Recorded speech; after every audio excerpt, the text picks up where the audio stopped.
Hello and welcome to another edition of A Lot of Help. That's with two T's, my last name, with James Lott Jr. I'm James Lott Jr. I'm a certified life coach, among other things, professional organizer, and media host. A lot of help.com is the website. I love talking to people about mindset. Mindset is a very important thing for me. It's got me, obviously, through life, bad ones and good ones. But mindset is very important. And this person is doing this thing where he's all about empowering you to help fix things that are going on in your mindset. And so I'm going to read a little thing about him first. He's a psychologist who's been in private practice for over 35 years, but he's done other things too. So he's had life experiences, including working in clinics for deaf children, prisons, nursing homes, substance abuse centers. He's been around, so he knows the different things that go on in life.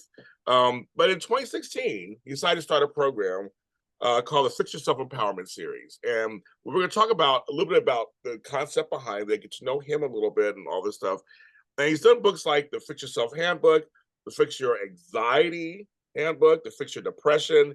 And now we're going to talk about the latest one. It's called Fix Your Anger Handbook. It's out on June 1st of 2024. It was June already, just about 24. Help me welcome my new friend, Faust Ruggiero. Hi, Faust.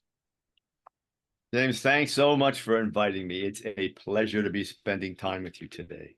Thank you. When your name came across my desk, so to speak, my desk, I was like, by my email, like I think on my phone, I was like, yes, because there are a lot of angry people out there, and they're angry, and I was like, we got to talk about that, and so I'm happy to have you on here. So thanks for your time. Number one thing I want to start off with is kind of with you a little bit, and that is, um, I'm sure that's in these handbooks are things that you have learned, obviously professionally, but I also want to know personally. Do you have many experiences you're bringing to these books? Always, someone once came to me and said, this was way back when I started counseling, I said, it must be nice to have your whole act together and not have any problems and counsel people. And I just kind of chuckled and I said, do you really want to come to someone who has no idea what you're dealing with? Right. Of course not. We're all on the same train here, so yeah, I've been through all these kinds of things, the crises, whether it's family or Yeah. personal, whatever it may be. And we always look for tools that we can grab and hold on to and apply in those situations. So I'm by no means a stranger to the difficulties. And I'm glad. I really want to start out that way, so let people know that we're not saying that we're all great and good, and this is we're going to tell you. But it's like, no, we are all human. But there are ways to handle things, and you're offering a way to handle them through these handbooks, these books. So you say, we were kind of talking off camera. So do you say pretty much now at this stage of your life you're a pretty calm person for the most part? Yeah, I really am. You get to a point where you start organizing in your brain. Okay, what's important, what's not. And I found that for me, purging all the ridiculous stuff, all the get out of the rat race, if you will. Stop, get away from social media and get away from shock this and shock that. What's the goal? The goal is to get up every day, help as many people as I can, because that is what defines me. That's why, in my mind, why I'm here. Spend time with my wife, my kids, and enjoy life that way. All the other stuff is just not important. It just isn't. And we're at each other all the time. That's the way this world works, to level the playing field or get the other guy down or poke fun at this one or tear that one down. While you're doing that, that's what you're living with every day. I just like to get up and, spread the love, if you will, it's just an easier way to live. I agree. I feel like I'm here to serve your Hmm. our community at large. You feel the same way? Well, you know what, James, if you're not serving other people, in my mind, you're really not living. I don't care how much you acquire until you learn how to turn that into service for other people, you've done nothing. I don't care how big your house is or what you're driving, how many trips you take or whatever it is, how much, your celebrity status, whatever it is. Until you can turn that into service to other people, you've done absolutely nothing in your life. I like that. This question just came in my head that I'll have written down. Just talking to you. I want to ask you this actually. So, what do you say? You mentioned social media, which can be the bane of our existence, but also can be very helpful for many people too, for disseminating information. But what do you say to the folks who their course of action is you're supposed to be angry to fix your life? I don't agree with that myself, but I'm saying there are folks who there's a philosophy of no, get angry, and then you go angrily get their fists, they're screaming at each other. What are some of your open thoughts about that? You know what? There's so many kinds of anger. And when you address that one, I have a chapter in the book that I call Anger for Profit. And there are people who set their lives up to either be angry or kind of set the environment out that they could get angry. And then they assume that everyone's going to dance to their tune. And and I say the same thing about any type of anger. Anger is negative energy. Anger is eventually going to backfire on you. You're going to lose in the process. You may gain for a short period of time, so some small things. Yeah. But in the end, all this going at each other does nothing but cause damage because the energy force you're using is negative. Negative energy always destroys. I agree with that. Well, I also think negative energy always attracts too other negative energy. I feel like Which again, which multiplies the negative energy and brings you down that much quicker. That's just the way it goes. exactly. I agree with that completely. I would say I was underlying angry for about 20 years. Didn't realize it until I got help. I realized what it was. And I was angry at certain people, certain things, certain situations. And once I was able to understand that and let that go, so I want to talk about that because that's what you talk about basically is kind of breaking that all down. But I would say I just admitting on the show, I like to admit a few things on the show, and my viewers know some of this. I had a lot of anger, and You kind of know, went through life that way. Please, Faust. I talk to people a lot about, I'll say, are you angry? And they'll say no, but then they're doing angry things. And I say, well, let's trace in your life what you haven't settled, because that's what I call undercurrents Yes. for anger, for depression, for anxiety, whatever it is. If you don't settle things in your life, what you've done wrong, what people have done wrong to you, you believe things that are hurtful and painful or traumatic things that have happened to you. If you don't settle those things, you know, whether it's talking to someone and working through them or whatever you need to do, you are going to carry it. You may compartmentalize, you may push it back there, but it is always going to come to the surface just enough to make you angry. And then you'll get angry at someone else or some other thing and never deal with the core of the problem. Go get the things that you've never dealt with, deal with those things, and watch how life changes. What are some of the things in your practice and all the things that you've done all over the years? What are some of the common threads of anger? I mean, there's all kinds. But what are some of the common threads you've run across? uh, Trauma, Yeah. abuse, abandonment, neglect, relationships that don't work out, um, job situations, money, all those things that tear at us and we don't settle them. People come in the office and if it's men, it's usually some type of angry thing as a kid that, dad beat me or this. If it's women, a lot of times it's abusive situations. And that's just the top, so to speak, for each gender. But it's always those past things, those things that we think people did to us. And then what we do is we go out and we get angry and we do something, and then we become the same as the other person, and we can't forgive ourselves because we haven't even defined the fact that we did something wrong. So now it just changes the way we think, and we become unforgiving, unforgived, angry people. Yes, that's very true. And you just said a key word, a key phrase, what people think are done to them. I have mentees, I have people I talk, and it seems like everything is done to them. So I'd like to And kind we of start always have an excuse for our anger. You are correct. there. It's not me. Couldn't possibly be this flawed me that's the problem. Right. It could be possibly that I attacked you and even if I admit it, I had a rational reason why, Yeah, because you did whatever you did. there you go. So, Yes. and the thing is, if you never change that, then you always it keeps repeating itself, Yes. and you have to keep finding people to blame. Yes. And so your finger is always pointed outward, but you're still miserable, and they're happy. So something's wrong here. Oh my God, you hit it. Oh my God, you hit it right on the head on the nail. It's like these folks have moved on, life has gone on, and you're sitting right here in the anger. I know so many people who are doing that. And I'm like, well, why don't they care? Why haven't they? I'm like, they moved on. You're the one sitting in the you're the one sitting in the anger. You're the one who's upset and wishing things would change the way you think you want them.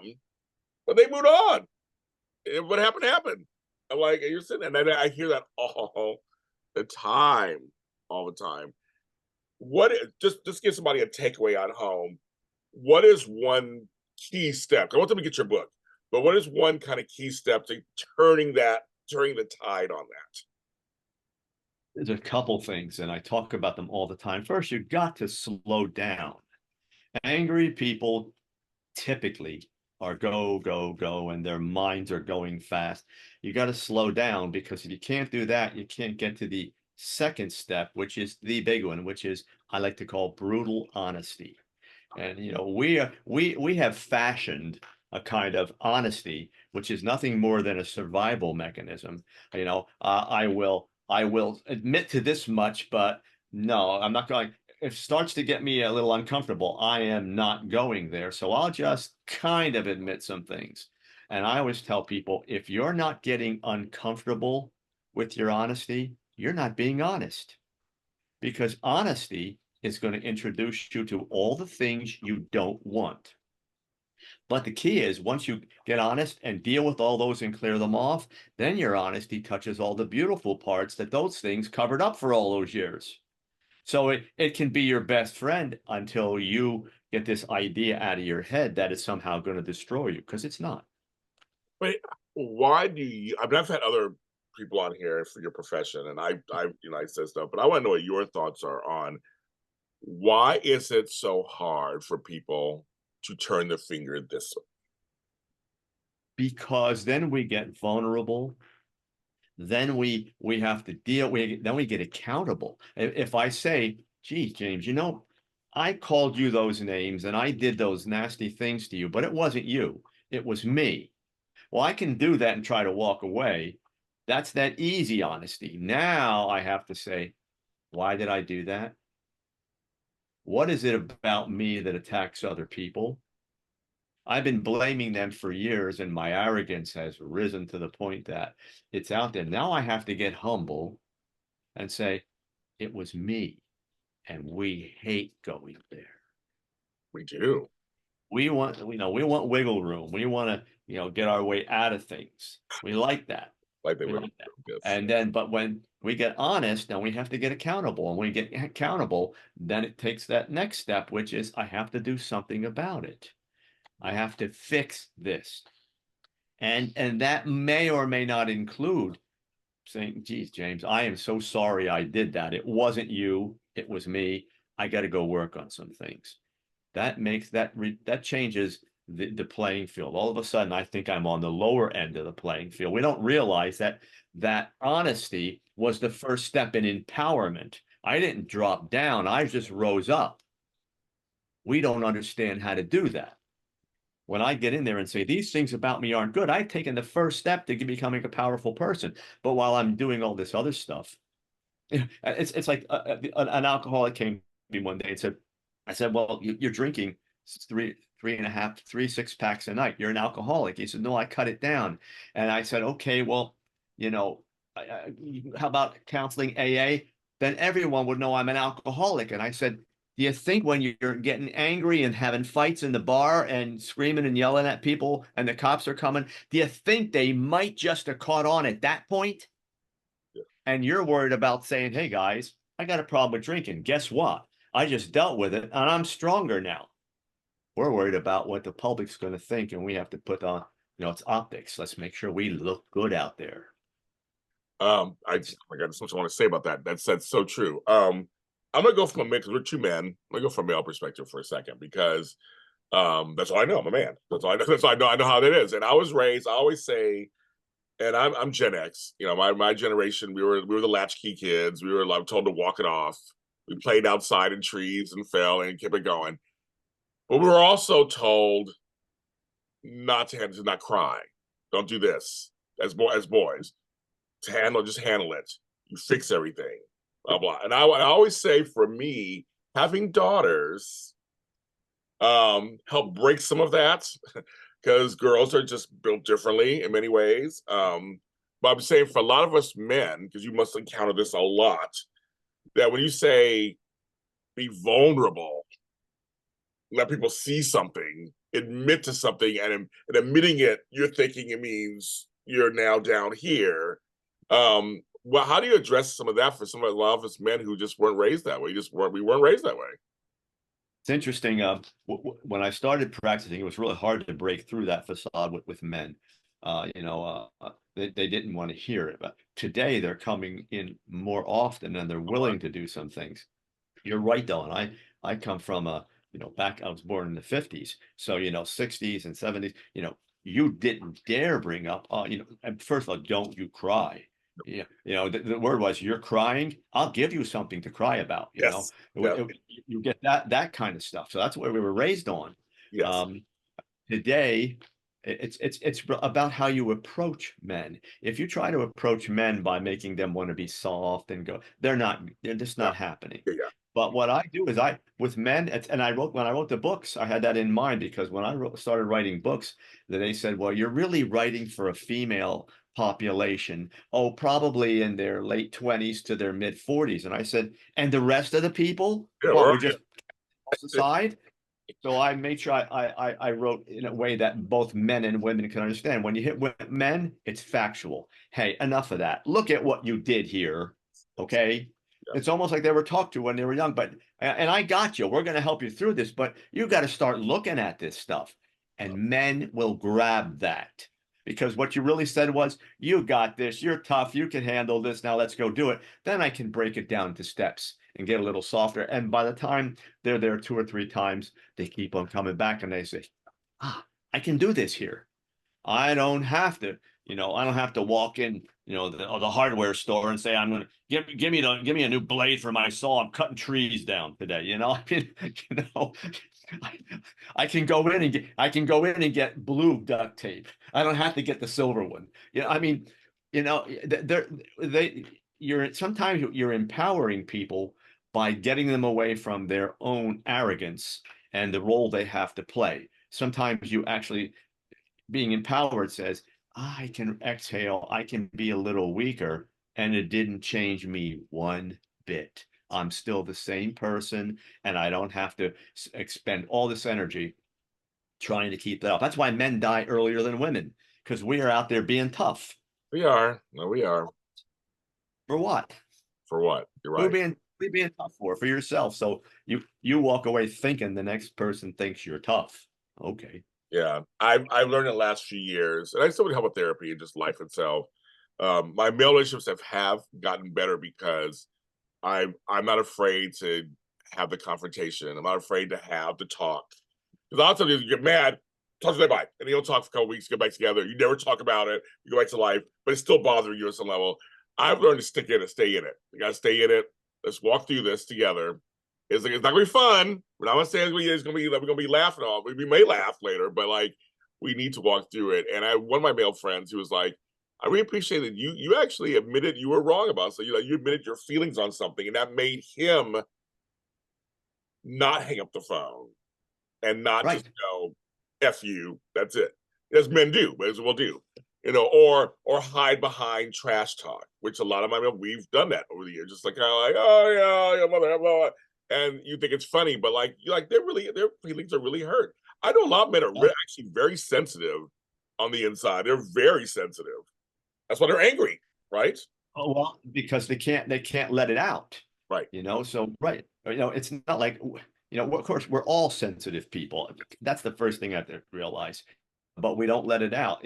I remember going to a funeral, and it was one of the tough guys, construction guys in the area, and his brother passed, and everybody's, guys walk, hey, you're okay. And I walked up, put my arm around him, and I said, hey, whatever you need, I'm there. I got you.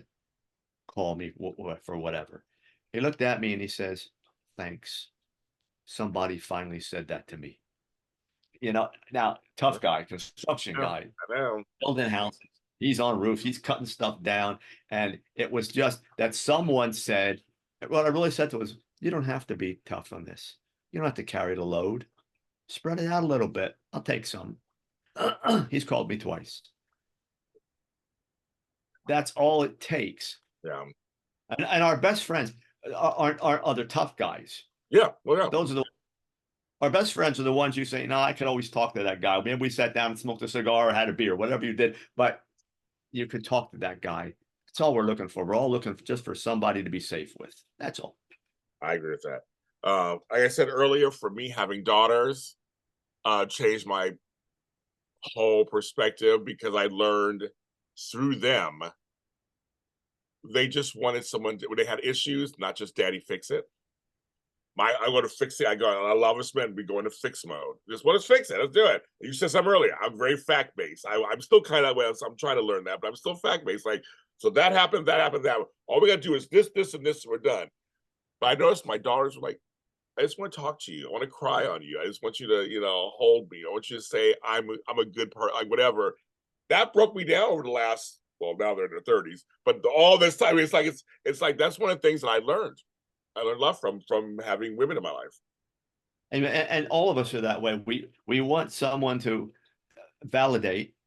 And the way, and I always tell people, because they'll say, I don't know what to say. I say, ask questions, keep the conversation going and saying, and even say, I'm not sure what you mean. Oh, okay. Did you mean this? Ask an additional 2 or 3 questions. They engage then. But if you go from A to B, well, you know what? Because that's what we all do. I always call it's getting the information or going to the conclusion. Pick. The information will get you to the conclusion, but we want to go to the conclusion quick. Oh, you said this? Well, just do this. Yes. Because you know what it's really about? We want to end the conversation. Yes. Yes. And because the longer we keep doing that, the farther we move away from good, intimate communication, which is what makes the whole thing run. It's what makes our world work. And we are moving away from that.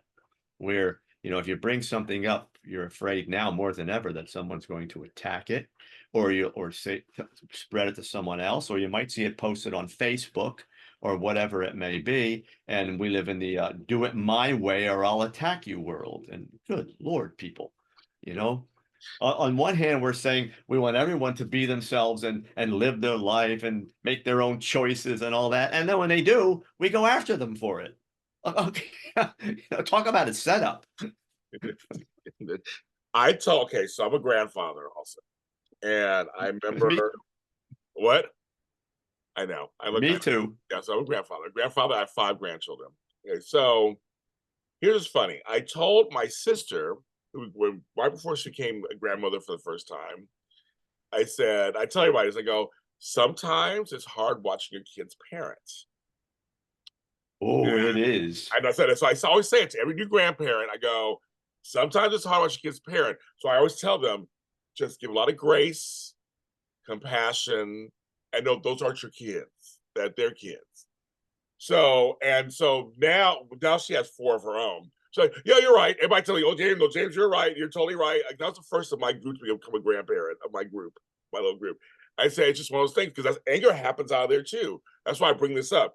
So I mean, I'd say one of those kind of things of when you're watching someone else do something, you think they're doing it wrong, like your setup thing, like you think why would they do it that way? I do it this way. Why do they do that? Like, and you have to, and I think to me, it's hilarious now. I mean, my kids, we're fine, but I'm watching others go through that, and it's like, but you have to be on the same page as your kids, so to speak, when it comes to the grandchildren. You kind of have to stand back. Wait, so what are your thoughts on that stuff? Because there's a lot of anger in there. There's a lot of anger when it comes to in-laws and grandkids and all that.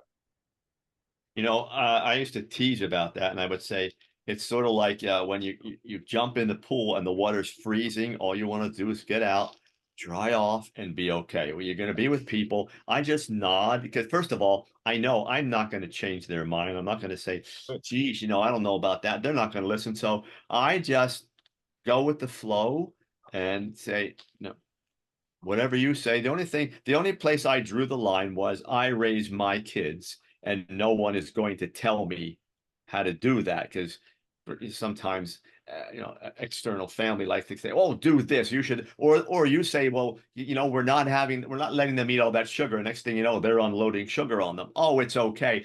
No, I drew the line there. But outside of Yeah, that, same here. do what you want to do. Knock yourself out because you're not going to listen to anything I have to say. Yeah.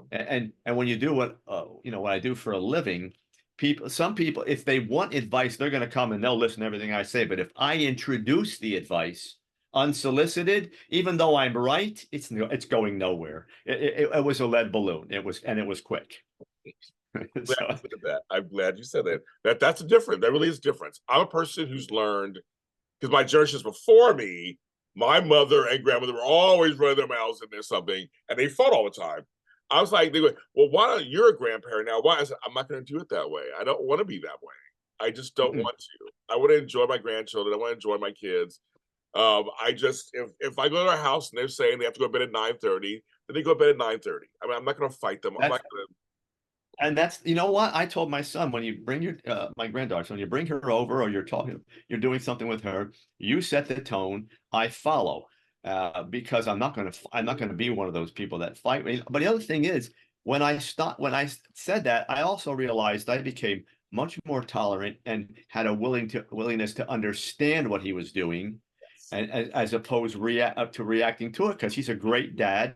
She's safe. Everything she needs, she has. Yeah, It's making great decisions. It's not exactly the way that I would do it, but who cares? right, Uh, right. and the interesting thing is, they're living in a world that's a generation or two removed from when we were doing it. This world has changed.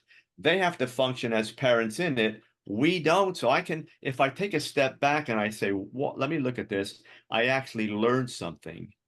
And that's where, as a parent, I have to be a little bit more humble and say, well, you know what? I don't know everything. I know I don't know because I remember, it's like I worked my butt off to be a great father, but I skipped and, I slipped and fell a few times here and there. We do. There's Yes, no manual, I did you too. know? So it's that humility thing. As long as we're arrogant and we're pointing our fingers, we don't remain humble, and then we stop learning. Yeah. And if you keep learning, then you're a student, then you keep on getting information, and that's what opens the door to wisdom. Arrogance closes it. As soon as we think we know everything, we just became dumb. I always I say agree with that. that. I agree with that completely. I feel like education should never stop. Education should always continue. It should always be going. I don't understand people who I know what I know and that's it. I don't even know anything else. I'm like, Yeah. world continues. It keeps going. And you're right, because when my kids were kids, there was no cell phones, there was no social media. I have no clue how to navigate that stuff. I know how I feel about it for myself as an adult, but I Right. don't know. That's a whole territory that I mean, that's crazy talk. I'm like, with you, wait, cell phone. They're my older grandchildren. The whole point is when should they have a cell phone? See, when my daughters were kids, it was like, when can they go on a date, or when can they have lipstick, or when can they? That was more like that. But now Right. their kids are like, well, all the kids have phones at school, and I'm like, how old are they? They're 7. Well, who would they call it? And so, I mean, that was And always my they thoughts. do. They do, And they do, and they they have do. access to the internet, and they know how to use it. Yes, they do. And you don't know what they're doing. I know. And the problem is many parents are addicted to their cell phones. Yes, They will never admit that, yes, but they're connected to them. And being in more your generation, the phone was in the house on a table or on the wall or whatever, and then yes. we went out. So it's not uncommon for me. I have a note, above my computer that says phone, so I remember to check it because clients call, and I don't want to miss any of that. But I just go out. I don't even think about taking it with me. I'm disconnected most of the time and loving it. I mean, I'm not a slave to it, Yes. but these parents are addicted to it, so they get their kids that, and then it's a babysitter for the kids, and parents are on their own phone. The difference is when we were kids, television became kind of a babysitter, but right. a lot more wholesome stuff was on it. Yes, Now you can go on the internet and, I know. do a search and plug your word in, and there's your naked person on the screen. And, they'll all tell you, no, it doesn't happen. And yes, it does. It happens. Yes, it But does. and when I was a kid, I was the last generation, but we did play outside. We did a mixture of TV Yes. outside. We were forced to go outside, especially in the summer times. It was always go play outside. But yeah, we watched a lot of television. It was a babysitter. I mean, on some level, it was. I mean, I come from a big family. It was kind of a thing. But yes, my kids at that point, it was just maybe they want to watch a DVD over and over again or something. We didn't have we had a few though. We had a few video games. I guess some things were coming out back then, but it wasn't all this stuff. It was we didn't have to worry. I'm like, well, should they have a phone at 7? Like you said, and the kids, all my friends do because their moms want them to. I'm like, that's new territory for me. So yeah, you're right. I have to have again grace and compassion for my children as they navigate those waters because I can't even imagine. I mean, I just really can't imagine how to deal with that right now. And social media, there's times I want to run screaming. I can't even imagine for the kids. So Exactly. so I wanted as I can talk to you forever, boss. This is great. But I want to promote this latest book, this latest handbook. What is in this latest handbook? Let's just start there. It says that Fix Your Anger Handbook. What is in there for people? Let me start from the beginning. With all my books in the series, they're written with the same design. When I started to write them, I said, well, I did my usual, everybody does their search of the self-help genre and said, okay, I saw big chapters, lots of information, and that was it. It stopped. So we gave people information. So I wanted shorter chapters because men will not read 50 pages or 30 pages. It's just not. They won't do it. Well, So 6 or 7 pages or 8 pages, men will read that. And then I wanted action steps in every chapter. At the end of the chapter, we discuss whatever information was in there. Then it says, okay, based upon this information, do these steps and do them every day, and you'll start feeling better. So in this latest book, in the Fix Your Anger Handbook, I have about, I think it's 13 types of anger that are in there. Everything from your rapid anger to the self-righteous anger and passive aggressive, all that. So there's a chapter with about 7, 8, 9 pages for each one of these things. Then there are steps at the end that says do all these things to correct that type of anger. That goes on until the last 10 chapters where I put a big plan to deal with anger for everyone. These are all the steps you have to take. like that. Slowing down, being honest, getting your emotions in check so your brain can weed through information, fact finding, how to take care of your body, because a lot of the anger is a physical thing. Learning how to take care of that, all those sorts of things. I have all that in there. So each, in a summary, so to speak, each chapter has a particular type of anger and something to do about that anger. And then there's a master plan at the end that says, regardless of what anger you have, this is the master plan to deal with it. And I teach people how to do that. People that are reading the books come back and say what they like is it's short. I don't have to read a ton.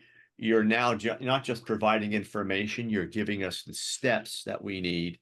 And the neat thing is, since the chapters are small and the steps are there, if a year from now or 6 months or whatever, I start slipping and I start regressing back, I can just go to that chapter you had, read 7 or 8 pages and go back to the action steps and say, good, I got it again.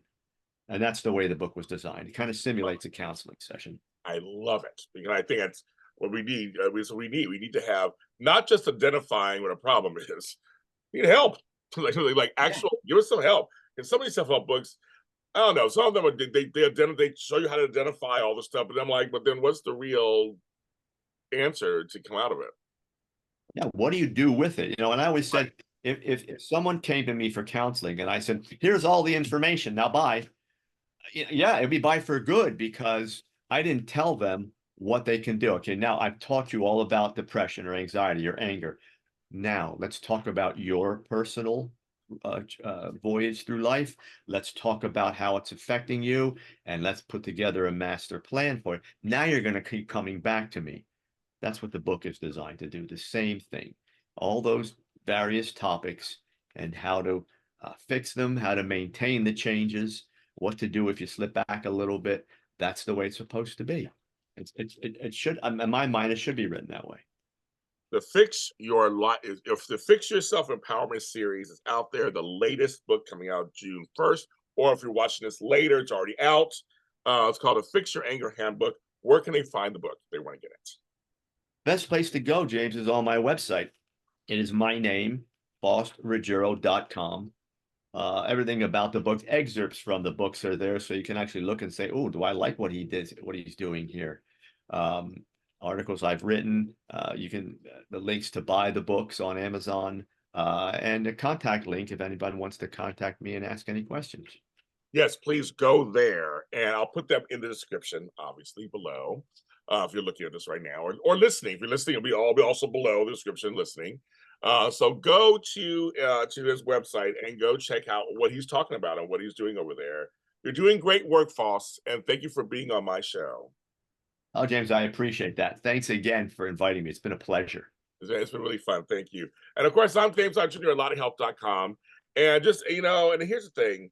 I always say I present these to people because I want people to have better mental health because it's a really big concern all over the world. People are just walking around broken.